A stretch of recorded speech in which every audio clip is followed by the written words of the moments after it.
नमस्ते छोट्या बालमित्रांनो, मी श्रीयुत करपे सर आपल्या सर्वांचं मनपूर्वक स्वागत करतो.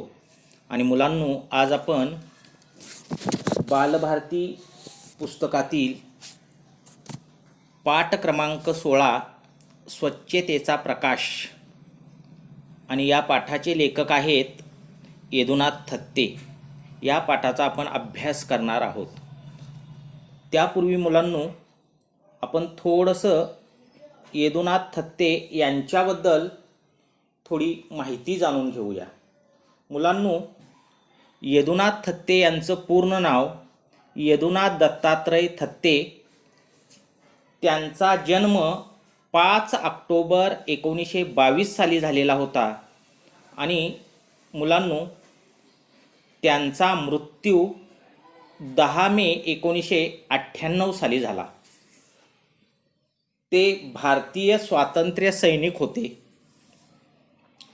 पत्रकार होते, एक उत्कृष्ट लेखक व संपादक होते आणि मराठी साहित्यिक होते. त्याचबरोबर मुलांनो, यदुनाथ थत्ते यांनी साधना साप्ताहिक म्हणून संपादक म्हणून काम केलेलं आहे.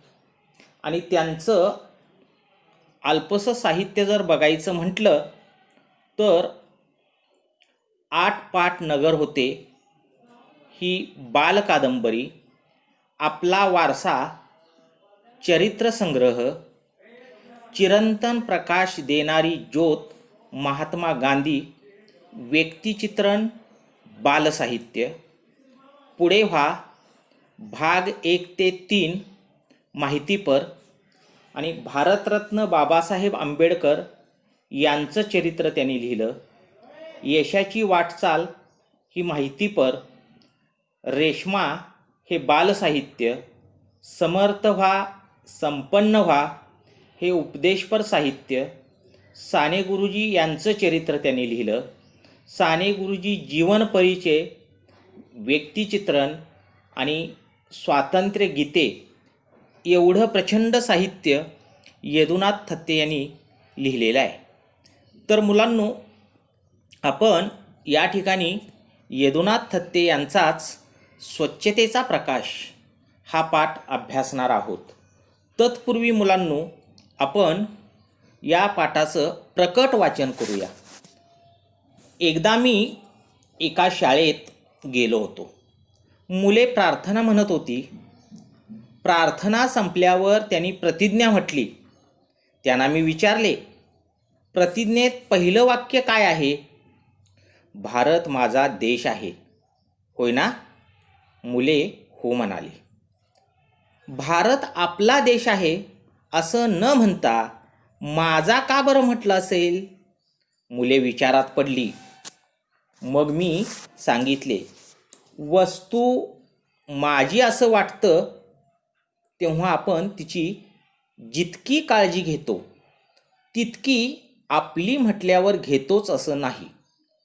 म्हणून माझा हा शब्द इथे वापरला असं वाटतं का? मुले म्हणाली, बरोबर आहे. माझं घर, अंगण म्हटलं की ते मी स्वच्छ ठेवतो. रस्ता मात्र आपला, म्हणून त्याच्यावर आपण घरातील घाण टाकतो. मी सांगितले, माणसाचं मन जसं मोठं होतं तसं माझीही कल्पना ही विस्तारत जाते. हे विश्वाची माझे घर असं म्हणण्या इतकं संतांचं मन मोठं होतं आणि त्यामुळे सगळीकडे जीवन स्वच्छ निर्मळ व्हावं म्हणून त्यांनी प्रयत्न केले. महात्मा गांधी, विनोबा भावे, सेनापती बापट, साने गुरुजी व संत गाडगे महाराज हातात झाडू घेत व इतरांनाही घ्यायला शिकवत. मी मुलांना प्रश्न केला, तुम्ही कोणी कधी रेल्वेनं प्रवास केला आहे का? बऱ्याच मुलांनी हात वर केले. तेव्हा मी विचारले, खिडकीजवळ काय लिहिलेलं असतं? एक मुलगा म्हणाला, येथे थुंकू नका असं लिहिलेलं असतं. मी सांगितले, एकदा एक मनुष्य डब्यातच थुंकला. तेव्हा मी त्याचं लक्ष त्या थुंकू नकाकडे वेधलं. त्याला राग आला. तो म्हणाला, गाडी काय तुमच्या बापाची आहे? मी म्हणालो, माझ्या बापाची नाही, तुमच्या बापाची नाही म्हणून काय घाण करायची? देश माझा म्हणण्यामागे अशी भूमिका आहे. हा देश जर आपला तर हे डोंगर उघडे बोडके का? आपण वंदे मातरम म्हणताना सस्य श्यामला असे म्हणून मातेला वंदन करतो. तर ती सस्य श्यामल व्हावी म्हणून आपण खटपट करायला नको का? भारत माझा देश आहे असं नुसतं पोपटासारखं तोंडानं म्हणण्याऐवजी तुमच्या सर्व इंद्रियातून ही भावना व्यक्त व्हायला हवी. मुलांनी उत्साहाने माना डोलावल्या. मुलांनो, आता मी प्रकट वाचन केल्यानंतर तुमच्या लक्षात आलं असेल की या पाठामध्ये आपण परिपाठ म्हणत असताना राष्ट्रगीत म्हणतो, शालेय प्रार्थना म्हणतो आणि आपल्याच पुस्तकात पहिल्या पानावर असणारी प्रतिज्ञासुद्धा म्हणतो. पण ही प्रतिज्ञा म्हणत असताना त्या प्रतिज्ञेमध्ये काय अर्थ दडलेला आहे, त्या प्रतिज्ञेचा उपदेश कसा आहे याचा मात्र आपण कधीच विचार करत नाही. फक्त एक म्हणायचं म्हणून आपण तो उपक्रम करत असतो. पण मुलांनो, प्रतिज्ञेमध्ये फार मोठा अर्थ दडलेला आहे बरं का. एक लक्षात घ्या, आपण ज्यावेळी प्रतिज्ञा म्हणत असतो त्यावेळेला त्या प्रतिज्ञेतील प्रत्येक वाक्याचा आपल्याला अर्थ माहीत असायला हवा किंवा प्रत्येक वाक्य काय सांगून जातं हे आपल्याला माहिती असणं मुलांना आवश्यक आहे. आणि म्हणून प्रतिज्ञा नुसतं म्हणणं म्हणजे मुलांनो आपल्याला ते आलं किंवा समजलं असं होत नाही. आता मुलांनो, ही जी प्रतिज्ञा आहे या प्रतिज्ञेचे लेखक कोण आहेत हे जर आपण बघूया. मुलांनो, आपली जी प्रतिज्ञा आहे ती 1962 पिदिमरी व्यंकट सुब्बाराव, मी नाव सांगतो नीट लक्षात घ्या, 1962 पिदिमरी व्यंकट सुब्बाराव हे तेलुगू भाषक लेखक आहेत. त्यांनी 1963 विशाखापट्टणम हे एक विद्यालय आहे आणि त्या विद्यालयामध्ये ती प्रतिज्ञा म्हणून घेतलेली आहे. म्हणजे आता तुमच्या लक्षात आलं असेल की ही जी प्रतिज्ञा आहे या प्रतिज्ञेचे लेखक आहेत कोण? पिदिमरी व्यंकट सुब्बाराव. हे तेलुगू भाषेमध्ये ही प्रतिज्ञा रचलेली होती आणि नंतर त्याचा अनुवाद म्हणजे भाषांतर इतर भाषांमध्ये झालेला आहे. आता लेखक इथं काय म्हणतात बघा मुलांनो. लेखक म्हणतात, मी एकदा एका शाळेत गेलो होतो. मुलांनो, आपल्याला माहीत आहे आपण दररोज परिपाठाला राष्ट्रगीत म्हणतो, प्रार्थना म्हणतो, प्रतिज्ञा म्हणतो, सुविचार सांगतो, त्याचबरोबर बोधकथा सांगतो, त्यानंतर त्या दिवसाचं महत्त्व म्हणजे दिनविशेष सांगत असतो. हे सगळं आपण प्रार्थनेच्या वेळेला करत असतो.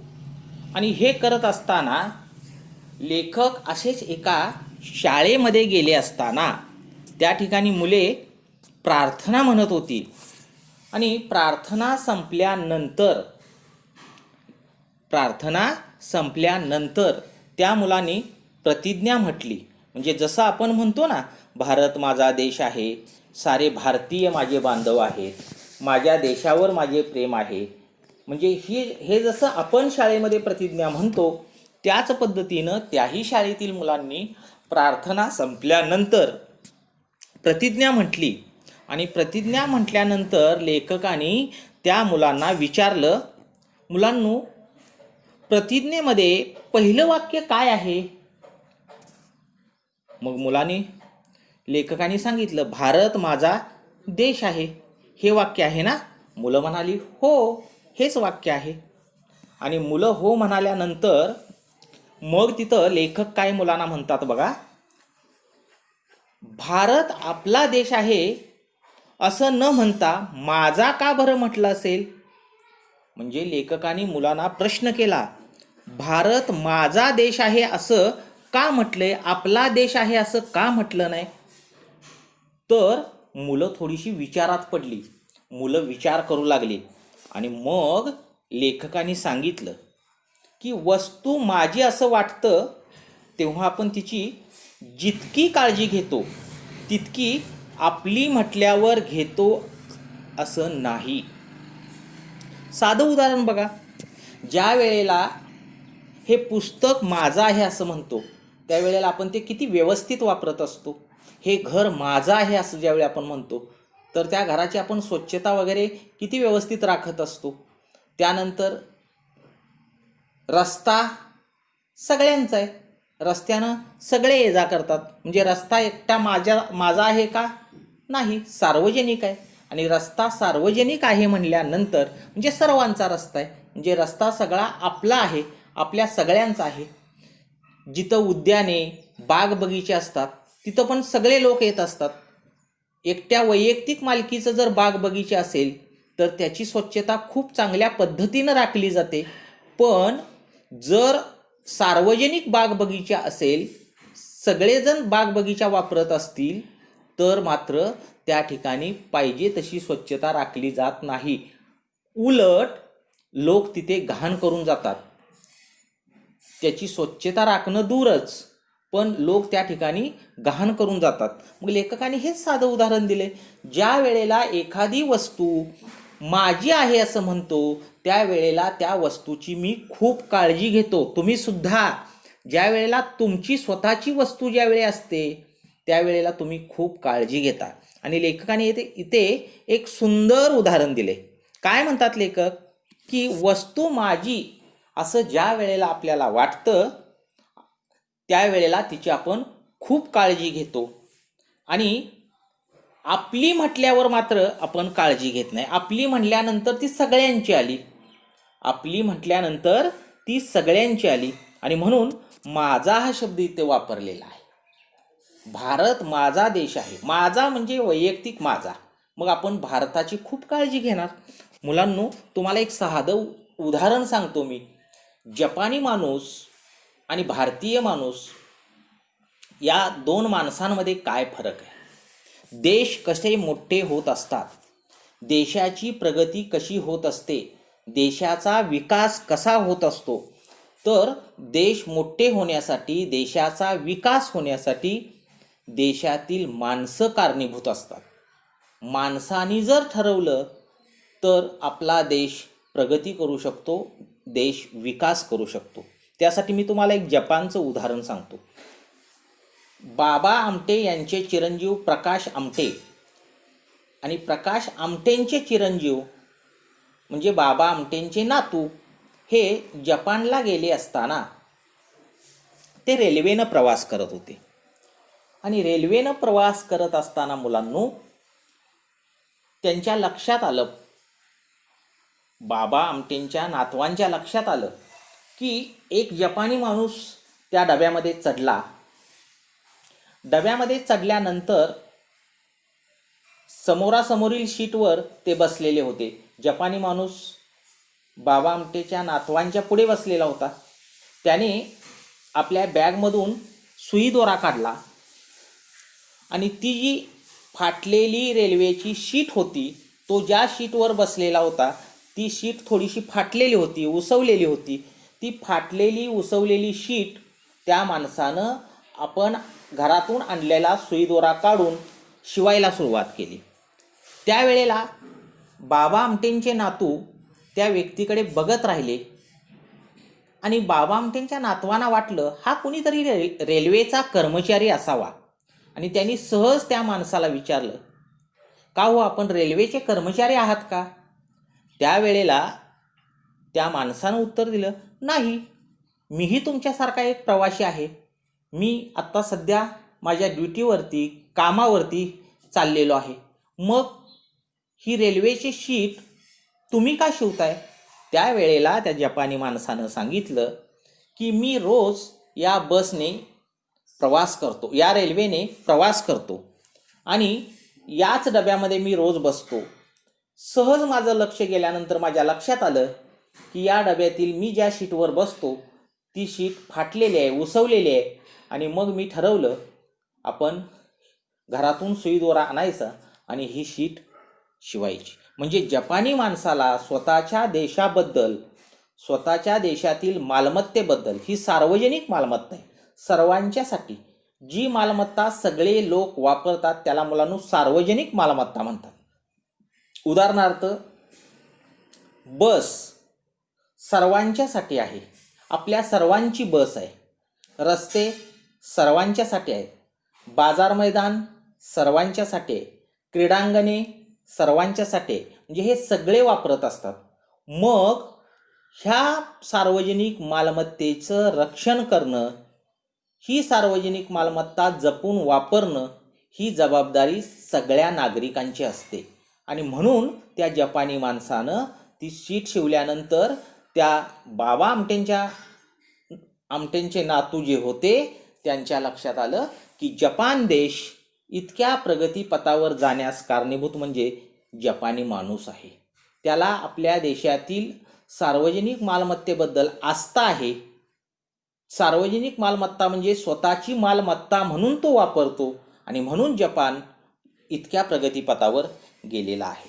आणि म्हणून मुलांनो, माझी वस्तू असं ज्या वेळेला वाटतं त्यावेळेला आपण तिची खूप काळजी घेतो आणि आपली म्हटलं की मग तो त्याची काळजी घेईल आणि कोणतर काळजी घेईल. आपण ती जबाबदारी दुसऱ्यांच्यावर टाकत असतो. मुले म्हणाली, बरोबर आहे, माझं घर अंगण म्हटलं की ती मी स्वच्छ ठेवतो, रस्ता मात्र आपला म्हणून त्याच्यावर आपण घरातील घाण आणून टाकतो. बघा भारतीय माणूस काय करतो, स्वतःचं घर स्वच्छ ठेवतो पण घराच्या समोरच्या रस्त्यावर घरातली घाण आणून टाकतो. म्हणजेच रस्ता खरं तर आपण सगळे वापरतो, रस्ता आपला आहे म्हणल्यानंतर रस्ता स्वच्छ ठेवणं ही आपलीच जबाबदारी आहे, आपलंच कर्तव्य आहे. मी सांगितले माणसाचं मन जसजसं मोठं होतं तसतसं माझी ही कल्पना ही विस्तारत जाते. म्हणजे जी मोठी माणसं असतात, मोठी याचा अर्थ तब्येतीनं किंवा वयानं नाही मुलांनो, तर विचारानं, संस्कारानं जी माणसं मोठी असतात त्या मोठ्या माणसांचं जर उदाहरण घेतलं तर आपल्या लक्षात येईल संत ज्ञानेश्वर म्हणायचे, हे विश्वची माझे घर. आपण फक्त आपल्या घराला आपलं घर मानतो पण संतांचं मन किती मोठं असतं बघा. विचारवंत माणसं, बुद्धिमान माणसं, विचारानं मोठी असणारी माणसं फक्त स्वतःच्या घराला घर न मानता हे विश्वची म्हणजे हे सगळं जग माझं घर आहे. आता जग जर माझं घर असेल तर या जगातील प्रत्येक गोष्ट माझी आहे आणि प्रत्येक गोष्टीची काळजी घेणं, जपून वापरणं हे माझं कर्तव्य आहे. आणि म्हणून संत का होतात, मोठी माणसं का होतात, त्यांचे विचार मोठे असतात. त्यामुळे सगळीकडे जीवन स्वच्छ होईल, निर्मळ व्हावं म्हणून त्यांनी प्रयत्न केले. महात्मा गांधींचं उदाहरण घ्या, विनोबा भावेंचं उदाहरण घ्या, सेनापती बापट यांचं उदाहरण घ्या, साने गुरुजी असतील, संत गाडगे बाबा असतील, या सगळ्या माणसांची जर उदाहरणं घेतली तर ते स्वतःसाठी खूप कमी जगले आणि इतरांसाठी जास्त जगले. महात्मा गांधींनी अगदी स्वातंत्र्य चळवळीमध्ये उडी घेतल्यानंतर कपडे सुद्धा अंगावरती परिधान केले नाहीत. विनोबा भावे यांनी सार्वजनिक जीवन लोकांचं चांगलं व्हावं त्यासाठी त्यांनी स्वच्छता असेल, भूदान चळवळ असेल, सेनापती बापटांनी स्वतः गाव झाडून स्वच्छ करायला सुरुवात केली, साने गुरुजी असतील, संत गाडगे बाबा असतील, ही जी लोकं आहेत ही लोकं स्वतःचं जीवन न जगता इतरांच्यासाठी जीवन जगले. मुलांनो, मी मुलांना प्रश्न केला, लेखक म्हणतात मी मुलांना प्रश्न केला, तुम्ही कोण कधी रेल्वेनं प्रवास केला आहे का? तुम्ही कधी रेल्वेनं प्रवास केला आहे का कोणी? त्यावेळेला बऱ्याच मुलांचे हात वरती झाले आणि बऱ्याच मुलांचे हात वरती झाल्यानंतर तेव्हा मी विचारले, खिडकीजवळ काय लिहिलेलं असतं? त्यावेळी एक मुलगा म्हणाला, इथे थुंकू नका असं लिहिलेलं असतं. बघा मुलांनो, जिथं आपण घाण करू नये असं लिहिलेलं असतं, थुंकू नये असं लिहिलेलं असतं, तिथंच बरोबर बरीचशीच माणसं थुंकत असतात. हे बरोबर नाही. तिथं सूचना फलक आहे, आपल्याला वाचता येत असून सूचना कळत असून सुद्धा आपण सूचनेचं पालन करत नाही. धूम्रपान करण्यास सक्त मनाई आहे लिहिलेलं असतं आणि तिथंच आपण बरोबर सिगारेट ओढत असतो, तिथंच आपण बरोबर विडी ओढत असतो. मी सांगितले, एकदा एक मनुष्य डब्यातच थुंकला.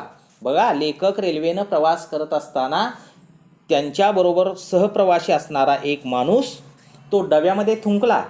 तेव्हा लेखकाने त्याच्या लक्षात आणून दिलं. त्याचं लक्ष त्या खिडकीजवळ लिहिलेल्या सूचनेकडे वेधलं. त्यावेळेला थुंकू नका असं त्या खिडकीजवळ लिहिलेलं होतं. त्यावेळेला त्या माणसाला राग आला आणि तो माणूस काय म्हणाला बघा, गाडी काय तुमच्या बापाची आहे? लेखकाला तो माणूस म्हणाला, मी थुंकलो म्हणून काय बिघडलं? गाडी काय तुमच्या बापाची आहे? स्वतःची तुमची गाडी आहे? त्यावेळी लेखक म्हणाले, माझ्या बापाची नाही, तुमच्याही बापाची नाही, म्हणून काय घाण करायची? ही सार्वजनिक गाडी आहे, सर्वांच्यासाठी असणारी गाडी आहे, आणि म्हणून काय आपण घाण करायची का? आपणच त्या गाडीने प्रवास करत असतो. त्या गाडीचं स्वच्छता राखणं हे आपल्या सर्वांची जबाबदारी आहे. सार्वजनिक मालमत्तेचं रक्षण करणं, संरक्षण करणं, जपून वापरणं हे आपल्या सर्वांचं काम आहे. देश माझा म्हणण्यामागे अशी भूमिका आहे. आणि मग आता तुमच्या लक्षात आलं असेल, आपला जर देश म्हटलं तर त्या देशातील मालमत्तेचा कुणीही विचार करणार नाही. आपलं म्हटलं की माणूस दुर्लक्ष करतो, पण माझं म्हटलं की माणूस व्यवस्थित वापरतो. आणि म्हणून देश माझा म्हणण्यामागे हाच हेतू आहे. भारत माझा देश आहे. माझी वस्तू म्हणल्यावर मी जसं व्यवस्थित वापरतो तसा माझा देश म्हटल्यानंतर मी व्यवस्थितच देशातील प्रत्येक मालमत्तेचा वापर करणार. मग जर हा देश माझा असेल तर मग हे डोंगर उघडे बोडके का? मग हे डोंगर जे आहेत ते उघडे बोडके का? तू म्हणणार उघडे बोडके का म्हणजे त्यावर वृक्ष संवर्धन, झाडे लावली पाहिजेत. नुसती झाडं लावून चालणार नाहीत, झाडे जगवली पाहिजेत. झाडे लावा, झाडे वाढवा आणि झाडांचं संवर्धन केलं पाहिजे. आपण मुलांना वंदे मातरम म्हणतो की नाही, त्या वंदे मातरममध्ये सस्य श्यामला असे म्हणून मातेला वंदन करतो. म्हणजे ही माझी भारतभूमी हिरवीगार आहे असं म्हणून आपण नमस्कार करतो. तर ती सस्य श्यामल व्हावी म्हणून आपण खटपट करायला नको का?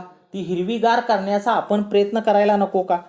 भारत देश माझा आहे, भारत माझा देश आहे असं नुसतं पोपटासारखं तोंडानं म्हणण्याऐवजी, नुसताच भारत देश माझा आहे असं म्हणण्याऐवजी तुमच्या सर्व इंद्रियातून ही भावना व्यक्त व्हायला हवी. म्हणजे या देशाबद्दल आपल्याला जे प्रेम आहे ते प्रेम आपल्या प्रत्येक अवयवातून ते व्यक्त झालं पाहिजे. तुम्ही माझं म्हणत असाल तर ही भूमी हिरवीगार केली पाहिजे. तुम्ही भारत देश माझा म्हणत असाल तर सार्वजनिक ठिकाणी तुम्ही स्वच्छता राखली पाहिजे. त्यावेळेला मुलांनासुद्धा लेखकांचं हे मत पटलेलं आहे आणि लेखकांचं मत पटल्यानंतर मुलांनी उत्साहाने माना डोलवलेले आहेत. म्हणजे मुलांनासुद्धा लेखकांनी सांगितलेलं जे वर आहे माझा म्हणण्या पाठीमागचा हेतू काय, तर तो त्यांना पटलेला आहे. तर अशा रीतीने मुलांनो, या ठिकाणी पाठ क्रमांक 16 स्वच्छतेचा प्रकाश यामधील एक भाग, यदुनाथ थत्ते यांचा एक भाग आपण इथं अभ्यासलेला आहे. पुढचा जो भाग आहे त्या पुढच्या भागामध्ये आपण थोर समाजसेवक सेनापती बापट यांचा अभ्यास करणार आहोत. धन्यवाद.